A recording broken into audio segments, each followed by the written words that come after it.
Hello now 75. Hello now 41.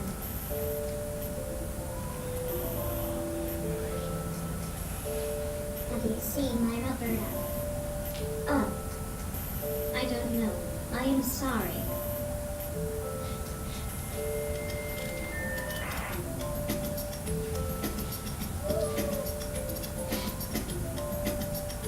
Ouch! All right. I am okay. I suppose I should get up.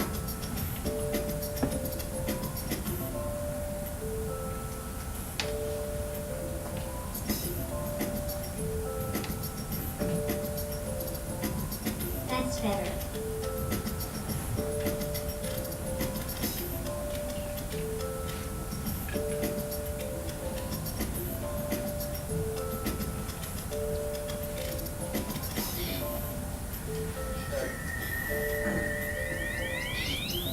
Goodbye. See you soon.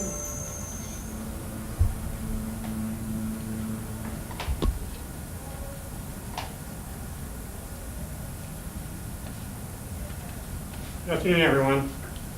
My name is Dwayne Wesley. I'm the Department Chair of Computer and Information Sciences. What you see here is a video about the NOW robot, which is a very innovative instructional, educational robot. We now have 4 of these. So 2 blue, 2 reds, right?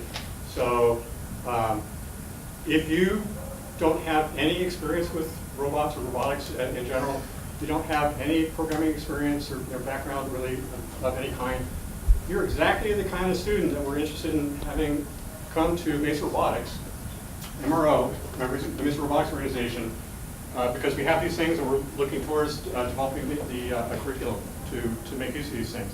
And the whole point is to teach students that don't know anything about robotics or programming, right? And that's the whole point of these things.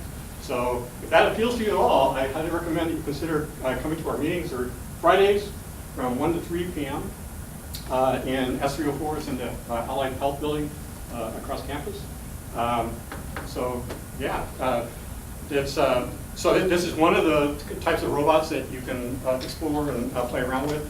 We're also we also make use of Raspberry Pis and Arduinos and things like that. We actually have some sumo bots that we've developed that where we can do little sumo matches with our robots, and we're also looking towards developing a micro mouse, so that we could do some micro mouse competitions, that kind of thing. If you've never heard of micro mouses, Google micro mouse competition. The international micro mouse events are absolutely amazing. You look at these little robots that can do, how fast they move, it really is quite astounding. So I wanted to go ahead and take the opportunity to make a plug for that. In addition, we have another organization associated with our department. It's the Computer Science Club. And so I got some events here upcoming here that many of you might be interested in. So we have an Arduino workshop on March 6th, 4 to 5 p.m. in MS 309.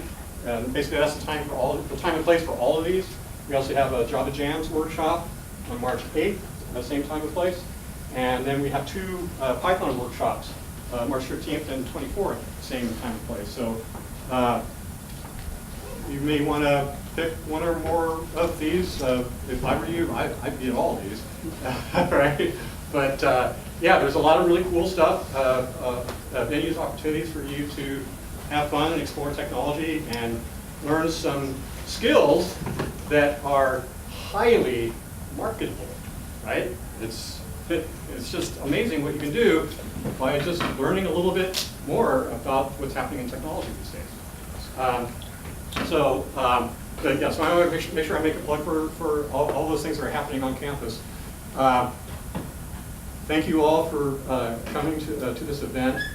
We are very fortunate to have a returning Mesa alumna come to speak to us. Chanya, Godzich, Elakkad. She was a former MRO president. She was a president for a number of years, an outstanding MRO president, and she ended up going on to UCLA to get a bachelor's in bioengineering, and then she, from there, she went to Johns Hopkins University to get a master's in bioengineering. And that is part of part of her path that she's going to be talking about. She'll definitely be elaborating more on that to give you some insight into her experience. And the goal is to impart to you some ideas and some strategies that you might employ to optimize your future opportunities. So with that, please join me in welcoming Chanya Elakkad.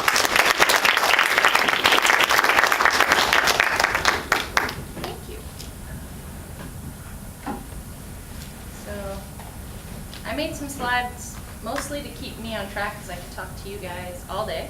But I wanted to tell you a little bit about the path that I took and some options and opportunities that are out there that you might not realize are out there. Things that I did that I think I did right, so to speak, as in, wow, those things really impacted my journey. And some things I didn't do that I think, wow, that could have really been useful had I known back then what I know now, and I want to share with you so that you have that information available so you can make educated decisions about what you'd like to do. So a little bit about me. As Professor Wesley mentioned, I was at San Diego Mesa College, but prior to that, I actually worked. So I was one of those people who wanted to go to college, but things didn't quite work out the first time. I did that thing where you work full-time and you go to school full-time, and then, if you don't mind, I'm going to hold them while I do this. And then while I was working double shifts, I ended up getting sick. I had done one semester at a 4-year university out of high school. And I got sick and I failed every single one of my classes because I could not attend my finals. And this is back in the day when you couldn't just email a professor if you didn't have email at home. And all of those things were complicated. So I had that story that everyone's like, oh, well, that was a fail. How are you going to ever go to college after that, right? So I worked, focused on paying rent, surviving the essentials that a lot of people recognize when they've been in community college and are taking a slightly different path. And that work ethic of always taking on the roles that maybe not everyone else wanted to do ended up moving me up. I ended up at the end in management and accounting department at a Fortune 200, managing a team of 22 people, half of whom had college degrees and I didn't. When I looked at what I was doing and I said, well, I always wanted to be a contributor. I wanted to do something that was intellectually challenging but allowed me to build something I could look back on. Not necessarily just managing spreadsheets or managing people, although there's benefit to that too. That just wasn't my vision, where I thought when I retire and I look back on my career, what will I have wanted to do? And so I started taking night classes, and then I started at San Diego Mesa College. I actually worked part-time at Mesa College in the computer labs while going to school full-time, and then took advantage of the transfer program. One of the odd things that's weird is that because I had taken some classes at a 4-year university, back then, I don't know how the transfer program is now, but it turns out that if I had passed any one of those classes, some of which I was getting an A in until that happened, I would have had too many 4-year university credits to qualify for the transfer program, and I would not have been able to take advantage of that program. So in some ways, that circuitous path ended up benefiting me in some way, shape, or another. I was in a different part of the country at the time when all of that happened originally.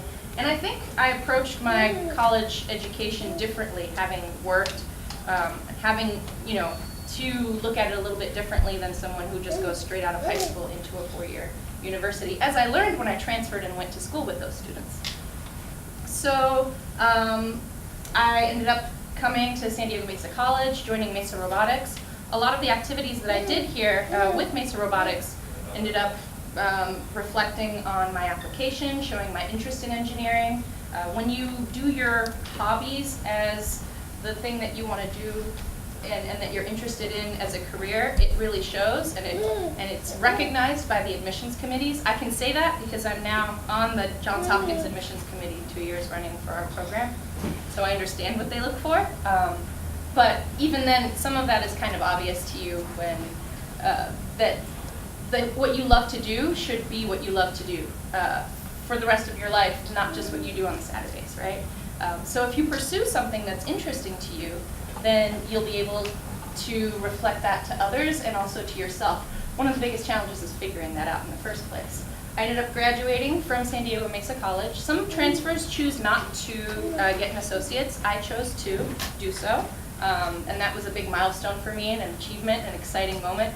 Oddly enough, graduating from San Diego Mesa felt more magical as my first college degree in some ways than walking at UCLA or even walking in at Hopkins. So my goal was to transfer to bioengineering, and I was fortunate to do that. So a little bit more, like I said, I ended up going to UCLA. UCLA is on the quarter system. I decided to do research, so I took that option to stay one additional winter quarter. It's 10 weeks.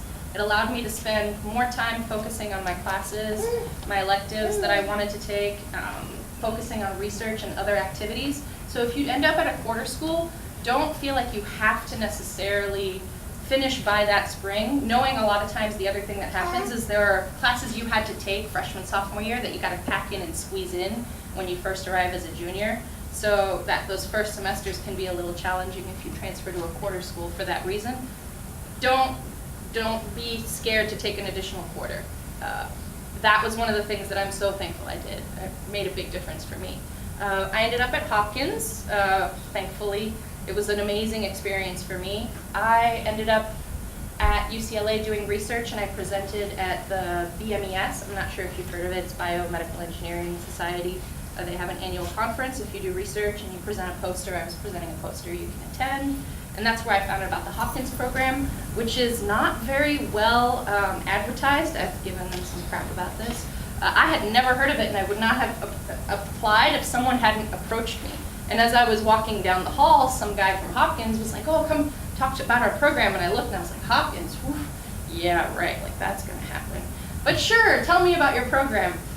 Because for bioengineering, they happen to be rated #1, so it kind of seemed like a big deal. I had applied for my 4-year transfer. They take almost no transfers. I haven't seen any transfers now that I've been there in the undergraduate program, which I've also had the opportunity to mentor.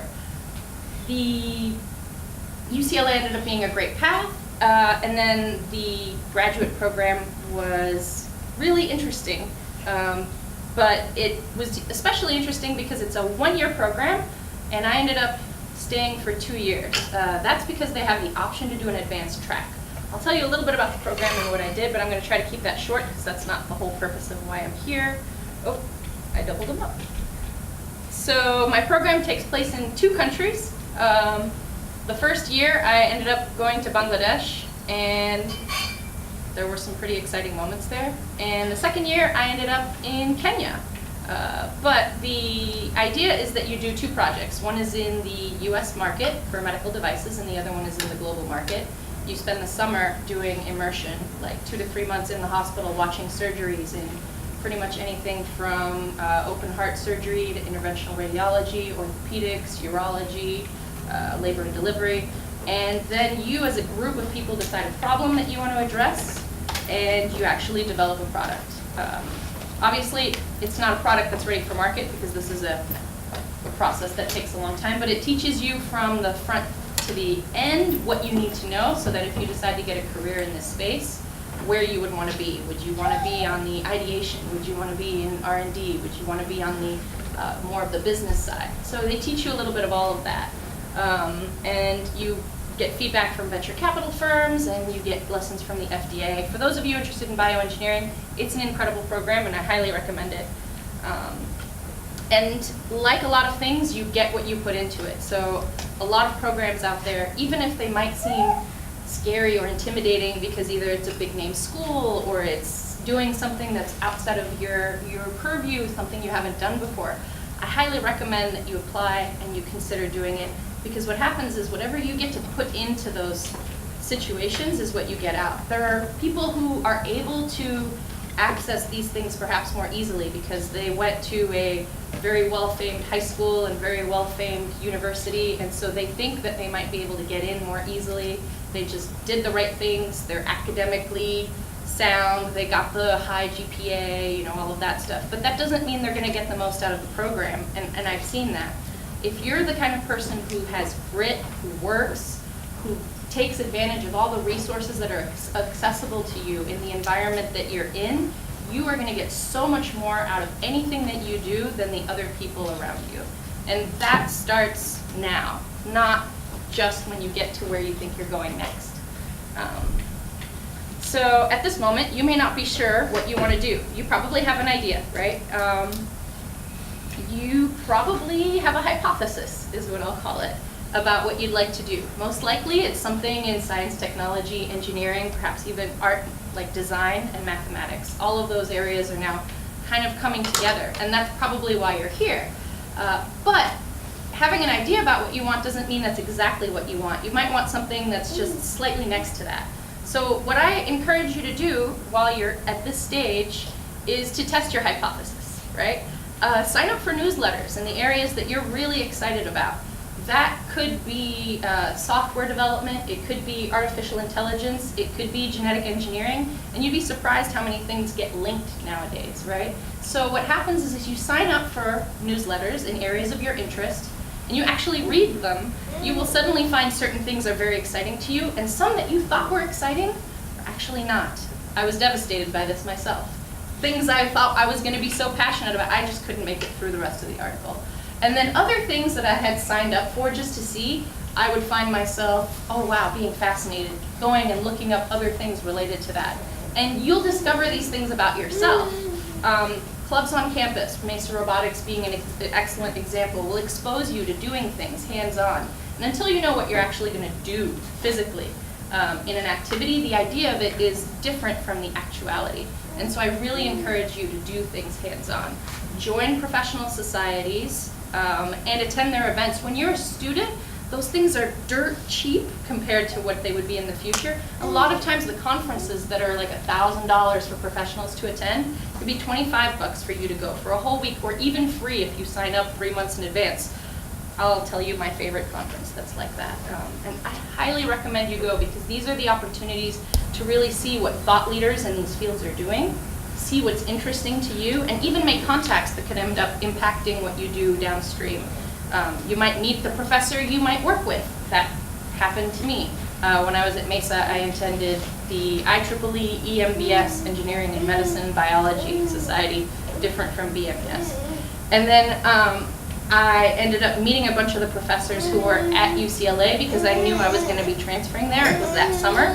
So that I knew who they were and what their work was even before I got there. And I could tell them, talk to them, learn something about them. And I learned more at the conference than I did once I was actually on campus, because those professors don't really come and advertise their work very commonly, right? And it's like, hey, you're a new student. Let me tell you all about what I do. That doesn't really happen. So I've linked, because I'm expecting Professor Wesley to be able to make this presentation available, and or I can put it somewhere so you can get it, some resources. I don't want to just talk to you, I want to give you stuff that allows you to actually make things happen. So there are various newsletters that I've proposed here that you can look at. Of course, do a search for the things that interest you. This may not incorporate that. Don't just join clubs, actually participate in them. That's what makes the difference. Just having a club on your resume doesn't mean anything if you can't talk about what you did there somehow in your application, right? We don't go and look and say, wow, look, they're a member of 5 clubs, right? But if they were someone who made a difference, someone who participated in some sort of competition, it shows your interest. It also shows your passion and how you also manage your time. The ability to manage your coursework while doing other activities is an important marker for them, recognizing that you'll be able to handle more things that are to come. Try the research out yourself. Some of that might, you can think of that when you get to a university that has research opportunities, but even before that, some of the things I didn't know about that I wish I had known in community college is the NSF REU program. So you can be a community college student, and even some high school students are eligible for the NSF REU program, and that is the ability to do research at some of the top universities in any variety of STEM fields over a summer. Some of them are paid. You just have to go and search and apply. And so I highly recommend that if you're interested in a field, you go do that for a summer, and you will learn very quickly if you want to pipette for the rest of your life or something else. for example. And you may also make contacts that will dramatically impact whether you'll be able to get into a program in the future or even impact your career path. And that's why I also listed consider doing a co-op. Oh, me. A co-op. So a co-op is a kind of different type of academic pathway where you work part of the time and you go to school part of the time. Oftentimes they're paid. Some students look at it and go, oh, do I really want to spend 5 years or 3 years doing this instead of 2 or 4 or whatever might be the case? But those experiences can be tremendously valuable in what you're learning about the actual job that you will do for the rest of your life, potentially, unless you change careers. And that's honestly, that's immeasurable, because otherwise you're going to take a path and then you have no idea what that represents. I have a lot of friends who are older as I am and did engineering and are, you know, at least a decade or more into their, 2 decades into their like careers. And one of the biggest challenges they have in hiring is a lot of the students have theoretical experience but no hands-on experience. And that also leads me to also mention to you, please, please, please take as many lab classes as you can. Take as many hands-on classes as you can. When you choose your electives, choose things that allow you to do rather than just read. Now, obviously reading is very valuable, but if you can take theory and apply it, you really understand. And you also understand if you enjoy that process, right? So consider doing a co-op and consider the RU programs. By the way, this website is a list of co-ops, so that if you're interested, you can go and see what universities and schools have relationships with various companies, and the REU is just the main website, so you guys can go in and do searches. Join a professional society, as I mentioned.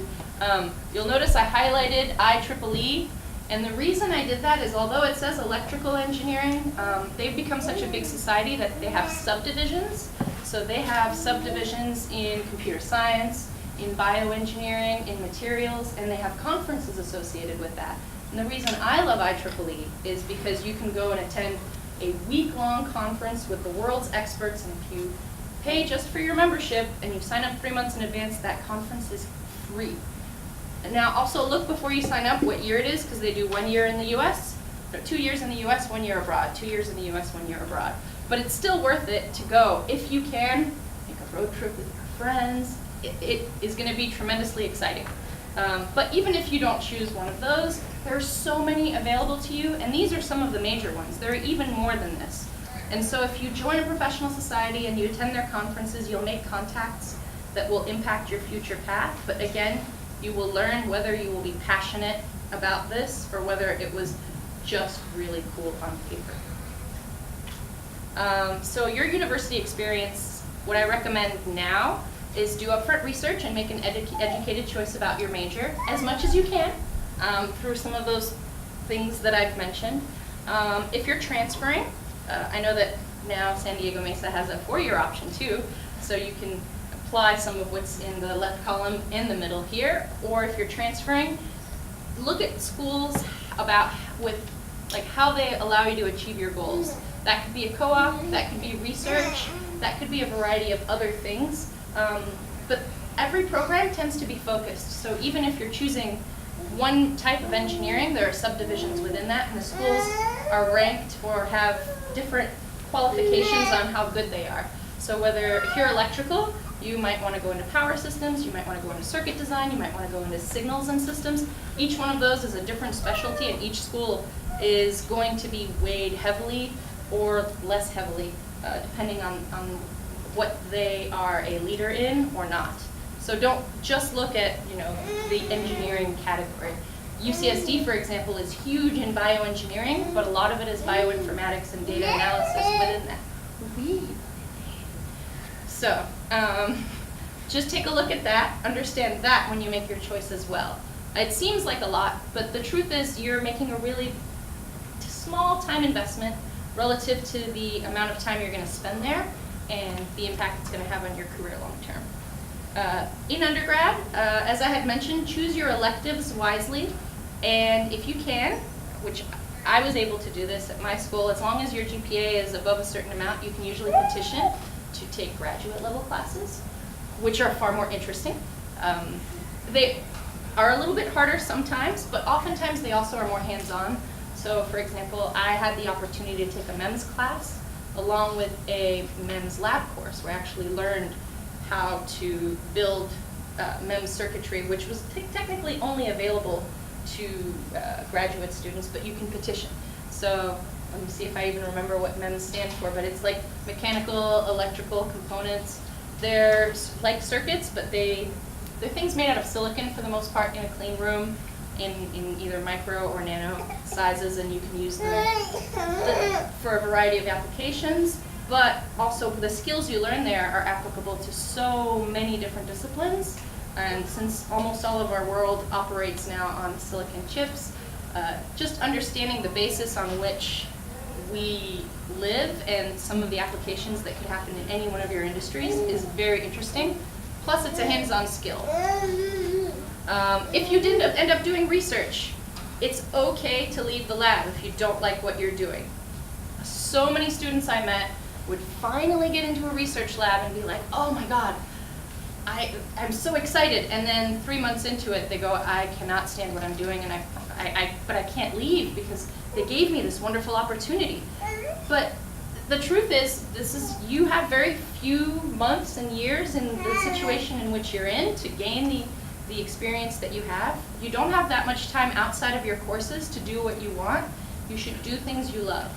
Now, I'm not saying leave after a week or 2 weeks, right? Do your research, try it, give it your all, but if at some point it's not working out, it's okay. I knew a handful of students who took the leap and changed their research labs or projects. Sometimes you can stay in the same lab but change projects.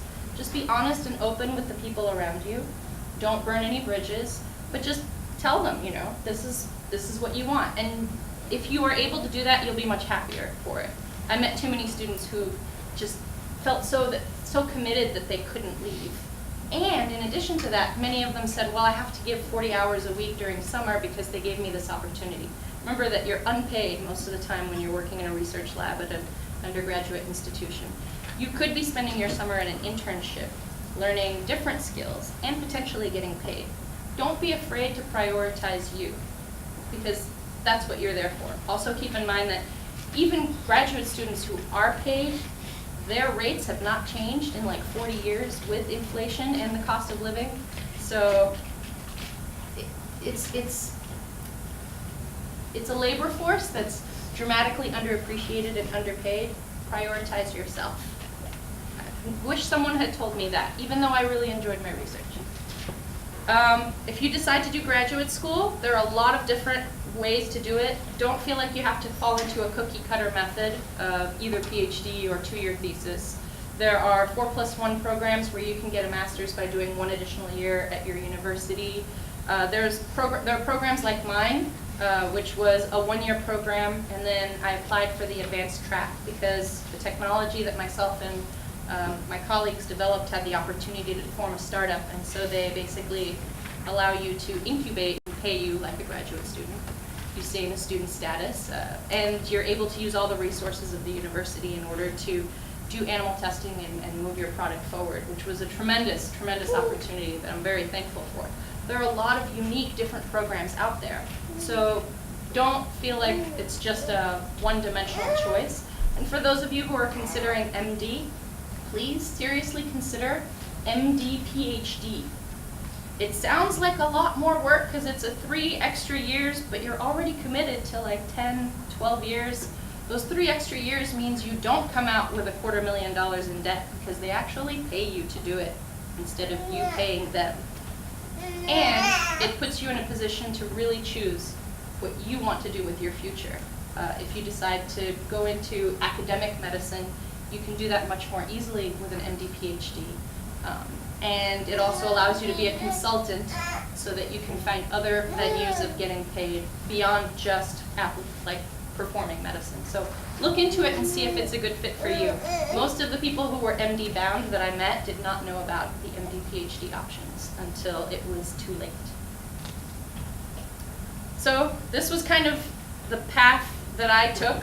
There's a path that's designed and that everyone tells you about, and then there's what actually happens. Hopefully a little bit of my experience was interesting to you, but now mostly I want you to be able to ask me questions and I can tell you what I experienced. Remember, I'm an N of 1. Everyone has a different path, but hopefully some of what I can tell you will be helpful.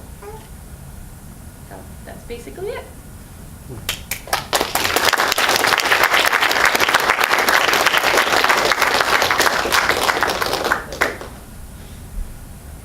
Oh yeah, work-life balance. Between UCLA and Hopkins, there was a 5-month gap. I got married in that gap. And then Pi Day, 3.1415 for the real geeks out there.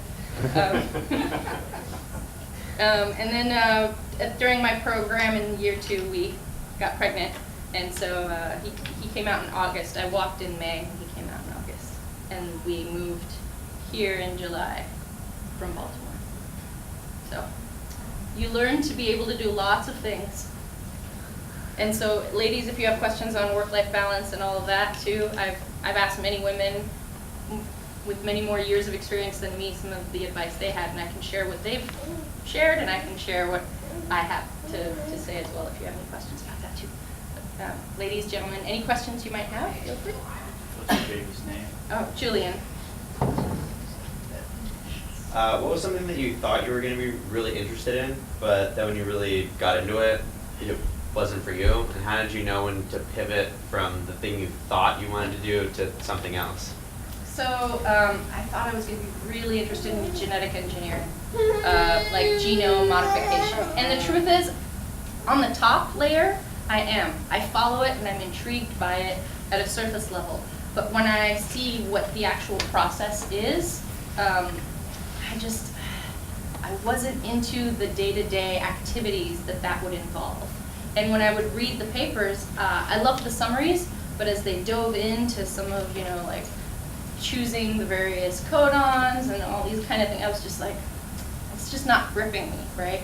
I was more interested in the mechanical devices that I had read about, as well as some of the electrical devices. I was a little torn with there, but at the end of the day, that kind of resulted in me being more device-oriented. And my work at Mesa Robotics probably influenced that too, working in some of the robotics stuff. I could see parallels, and I could think of things. I've even applied it in some of what we did. We did an underwater autonomous robot linked with Mesa Robotics in a competition. And so then in one of my classes, I had to propose a modified design for a cardiac implant, or actually any device I chose, but I chose a cardiac implant.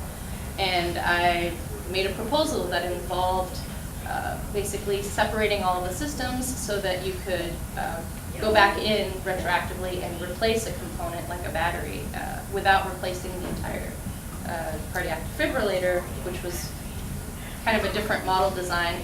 And so, but it was things that I learned in even doing Mesa Robotics that influenced my ideation in that. So then I also took a minimally invasive medical devices course at UCLA, an elective that was not a traditional one, and I loved it. And so then that really reinforced it for me. Thank you.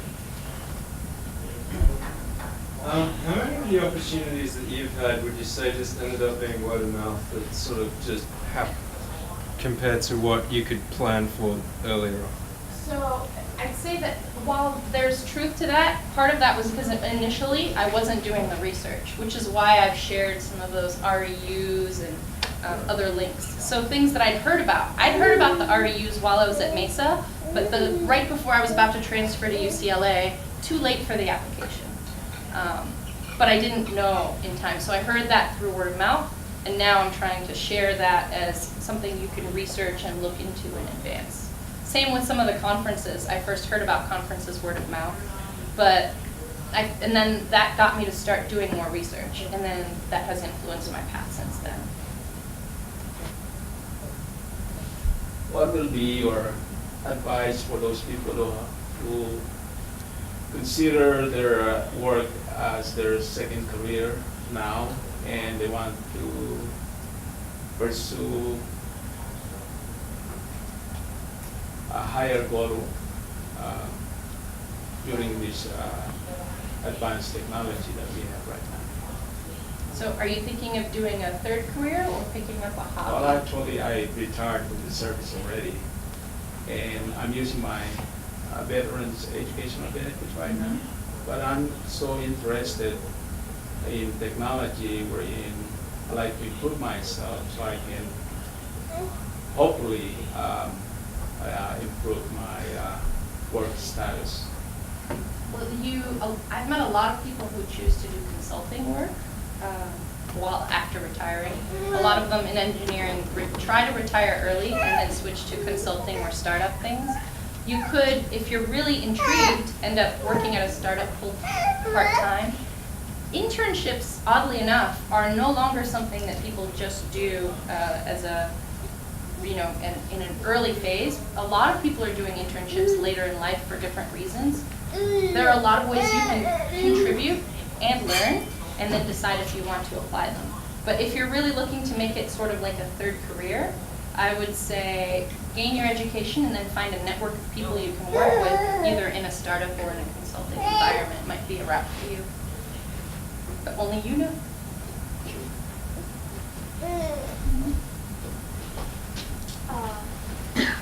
How is your woman inside experience? So I'm older because I worked, and so part of the reason I chose to have my baby at this time while I'm working on a startup is because I was reaching an age where I was concerned if I waited too much longer, I wouldn't get this beautiful, beautiful benefit. So I'm 38, and one of the women who I met at a conference, of course this was 2 years ago, and I had said, she had a child, she was a leader at Johnson & Johnson of their regulatory division, and I said, if you have any advice for the ladies out there, what is it? She said, freeze your eggs when you're in your 20s. That way you won't stress about it. And I was like, oh, yeah, thanks. So I will pass on what she said. Keep in mind that's not necessarily always a cost-effective option. But the truth is, one of the things I learned in my thermodynamics class from my professor at UCLA is that you cannot optimize every single parameter in your life at once. You can really only optimize one parameter. And so you have to make a choice about how you balance the equations of semi-optimization of the rest. You have to find what makes you happy. Some of that is a question for you, and some of that is a question once you're in a couple for you and your spouse. On that note, that's another thing I think I may have put in one of those slides, but I didn't speak to. Travel when you can.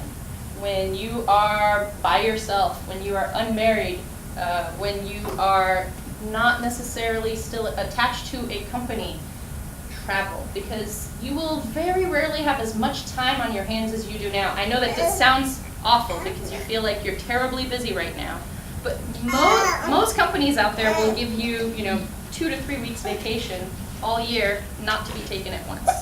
And you will have maybe 30 years of that ahead of you. Depending, you may choose a different model. You might say, that's not the model for me, right? You may be fortunate that way. But there's a chance that will be the model, so take advantage of your opportunity to travel. And when you first graduate, one of the things I told some of the students coming out of Hopkins is, don't be afraid to take your first job as something out of the country.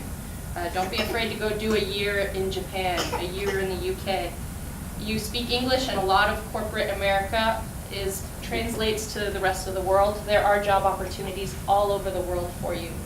Don't just look for something close to home. You can always come back home when you're older. Come back home when you're going to have a family and you want them close to your parents. But when you're young, travel. How long were you in community before you transferred, and what influenced you to retake the classes you failed and just get and I guess get back up again after all of this? Well, so the motivation was internal and the support of some friends and the man who is now my husband, who said, if you want it, there's no reason you can't do it. And even though I really wanted it. So my community path took a little bit longer because not only did I take everything that was required for the transfer program, which is often a little bit heavier burden than just what you think you need. You end up taking a lot more, like social science classes than you might need for a typical engineering transfer or science or math. The other thing is I chose to retake all of the classes that I had failed because I wanted to balance out my GPA by doing a replacement. So that also took a little bit longer. I also decided not to pressure myself too hard. So one of the semesters I decided to, well, the other catch is I had not gone to a very good high school. I had gone to an inner city high school in Chicago where, you know, we had stabbings and shootings, and we had a very high dropout rate, and a lot of the guys I went to school with are in jail. Like, we didn't have trig. There was a class that said trig, but there was no trig in it. So I started at the algebra. I started at college algebra. And I knew I wanted to do engineering. I knew I was passionate, and I believed that I could do it because I've always been interested, and I liked math even if I had not gotten a chance to go and do upper division math. I'd once been at a party where someone was explaining the Riemann sum theorem to me, and I was like, this is awesome! Back when I didn't yet have any kind of college education. So I started college algebra, which also, if you think about how many classes that is, that ends up drawing out. You gotta take college algebra, you gotta take trig, you gotta take calc 1, 2, 3, differential equations, linear algebra before, as my differential equations professor said, you can finally do math because you've learned all of the functions. I don't know if you've heard that argument before, but yeah. Once you learn convolution, you've actually learned how to do math. You can actually start doing math. So yeah, that took a long time. But I think it's a personal choice. Part of it also is I know that some of the programs, it's harder and harder to get in because more and more people, with the economy changing, more people are going back to school.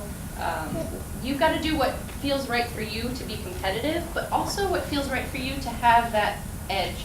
So when I tested into trig, so I could have started at trig, but the truth was, I think I did okay on the algebra test, and I said I'm taking college algebra because I know that class covered so many different things, and I barely remember it. I'm not about to go in to try and go get a degree in engineering with a really, really poor foundation of some stuff I remembered from 10 years ago.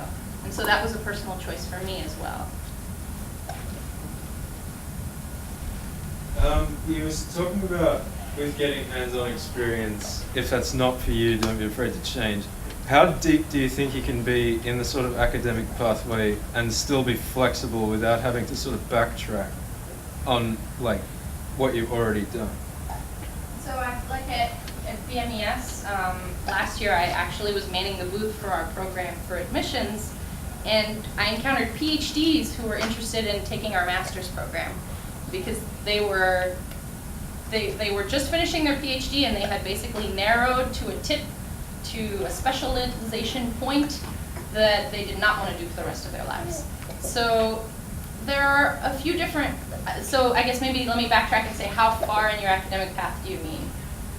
Well, at what point do you get to something and decide you don't want to do it, and if you want to change, you just burn like a year or more? Burning I gotta tell you, burning a year is an easy choice versus the next 30 years of your life. Right. To make a switch. When you're making a pivot early on, it's just like when you choose a path, right? The further you are, the harder it is to change. You can still do it, as I've kind of done, but it takes a lot more effort. It takes a lot more convincing of other people.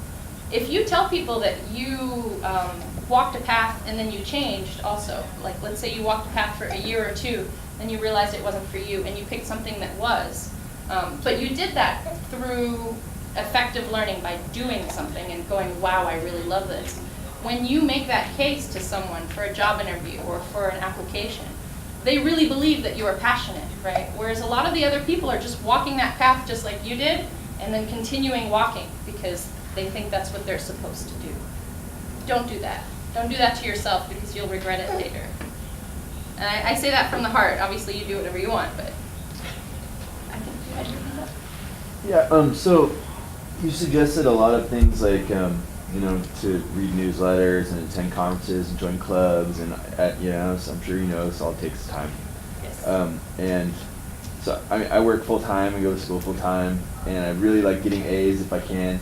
So, but how much do you think, like, we should involve these kind of things in our life if they come at the compromise of, like, our GPA or our finances?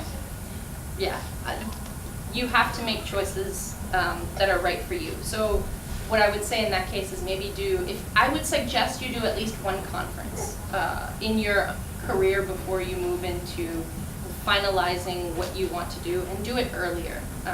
So try to find a way to do that. A lot of times they overlap with a weekend, so if you can get to one of the ones that only costs, you know, $20 or $20 to get into, do that and just go for that one day. It's a lot more valuable if you can happen to go for a week, but you got to make the balance that's right for you. When you're working, as I know, it can be very challenging to work full-time and go to school. You'll know that you might have one semester that's going to have a different load than another. So try to think ahead. Try to think about how you plan out your classes and try to see if maybe you can give yourself a semester where that's the case. Or if you're taking courses in summer, sometimes summer is a different option. Sometimes spring break. I know a lot of times what happens is if you're working, you really pile on your work hours during those times in order to kind of make up for some of the rest of the year. But in that case, I would say if you can't always go and do something in person, at least do the newsletter thing so you really understand whether you're doing something you love. And just make it one of those things that, if you drive, it might be hard on a commute, but if you, I don't know, when you're going to the bathroom, you know, once a day at least, you got to sit down, right? So just work it into your life in a way that works for you. But don't just look at your time, because the catch is this: if you end up someday looking back and saying, "Wow, if I had known, I would have made a different choice," but I was making sure that I put in my all at this job that didn't have me as their priority. And very few employers will ever have you as a priority unless you're the CEO. And so always keep that in mind as well. You can sometimes work really, really hard for an employer who the manager might care about you, but the company itself doesn't. And so always prioritize yourself first too. Thanks.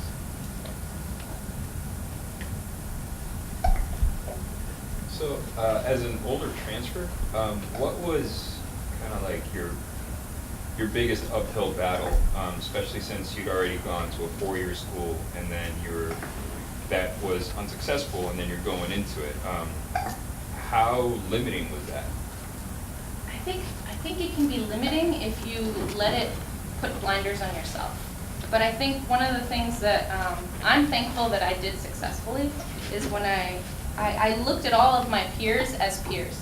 I didn't look at an age, I didn't look at an experience. Everyone had something to teach me, and I had something that I could contribute as well. And so part of that ends up being your vision and your experiences, but especially your vision of how you want to learn. You walk into a classroom wanting to understand so that you can apply and so you can have it for the future, not just walking into a classroom so that you can make sure that you get it right on the test 2 weeks from now. And you'll ask questions that relate to your understanding rather than just, making sure that you're getting that grade. As a result, you'll find that you learn the material better. I found that when you talk with students who might have gotten a better grade in a class later, that they actually didn't learn the material. When you say, like you're on a project, you guys have senior design projects at a lot of the engineering schools, and you'll be on a team with someone and you'll say, you did really great in that class, why don't you take this on? And they're like, well, I don't even know how to start. And it's like, well, sure you do. It's just like one of those problems we had on the midterm. You set it up like this, and then you go do that. And they're like, well, I don't know how to do that. I'm like, how do you not know how to do that? We took an entire quarter on that, right? And you got an A. They're like, well, I was just studying how to solve the problems that they gave us, as opposed to thinking about how that theory could be applied. So if you take that, learning and being able to apply it, that alone is going to put you heads and shoulders above the others in the way that you approach your material, and it's going to influence the people around you. You will also end up having a network of people who are inspired by the way you learn, and who will want to learn that way with you. You will create a group of people, that's what happened to me, who want to learn that way and who study that way and who apply in their classes that way. And you'll create a network across everyone. And there was no age defining factor or experience defining factor in my experience there. Not all companies are perfect. How do you present yourself when you have all these qualifications? You got all these, you got all these experience behind you, and if you are trying to apply for a job and the person that is interviewing you says that you might take over his position someday, so is that not a detrimental on your part? So how do you present yourself so you won't be in that predicament? I think part of it is how you perceive what you want to do. You also have to put your ego down a bit and say, yes, I may have experience in this domain, but I'm still at this level in another domain, right? So you might have skills that will make you more applicable, say, to a leadership role, but that doesn't mean you're going to jump into a new domain and suddenly take on that role. You still have a lot to learn. You have a lot to be mentored by others who have that experience, even if they're younger than you. Having been in that other role, when I managed teams of people who were older and more educated than me, in both of those situations, you need to, it's hard, but you sometimes have to do an ego check and recognize that you're going to have to take a position that's below what you might be comfortable with in terms of your experience level, but it is appropriate in terms of your specialization level. That said, I haven't had to do that in an interview because I'm working in a startup space. So I've done it when I'm speaking to people in corporate environments, because I go not just to conferences, but I also go to like manufacturing conferences for medical devices, and a lot of times they end up trying to pitch you to join their company. But the thing is, you have to be willing to take a step down sometimes if you're taking a different circuitous path. You can't just take the same role in a new space that you had before. And that's okay, because you're more likely to get there faster anyway, because that's what happens. When you're someone who gets work done, someone who's a supportive leader, rather than just someone who tells people what to do, you end up getting promoted faster than your peers anyway, regardless of your age.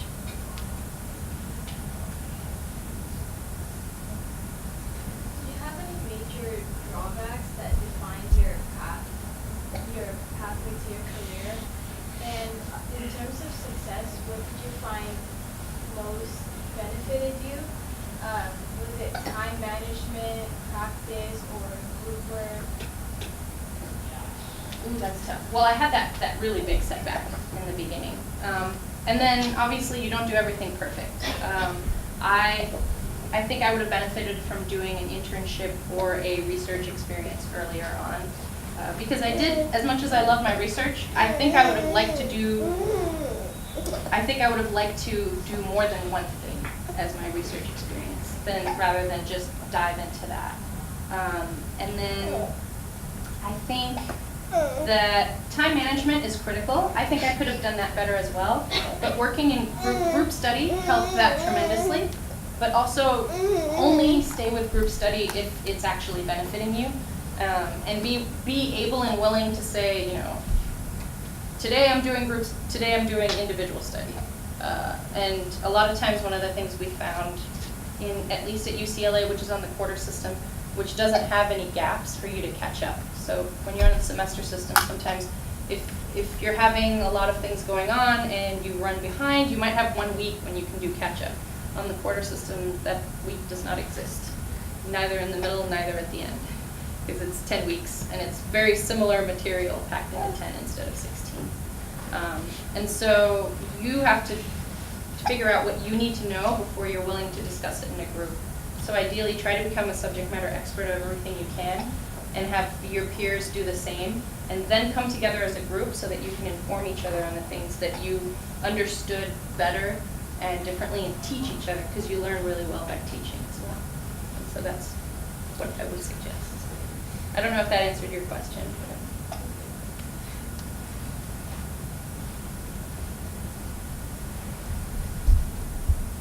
anything else? Don't be shy.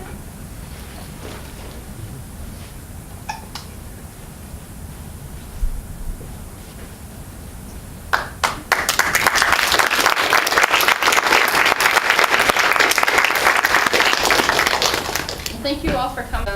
The fact that you're here means that you're interested in learning more about your own path and what you can do, and that alone says a lot about you. So just go out there and be the most amazing you can be, and I guarantee you you'll surprise yourself.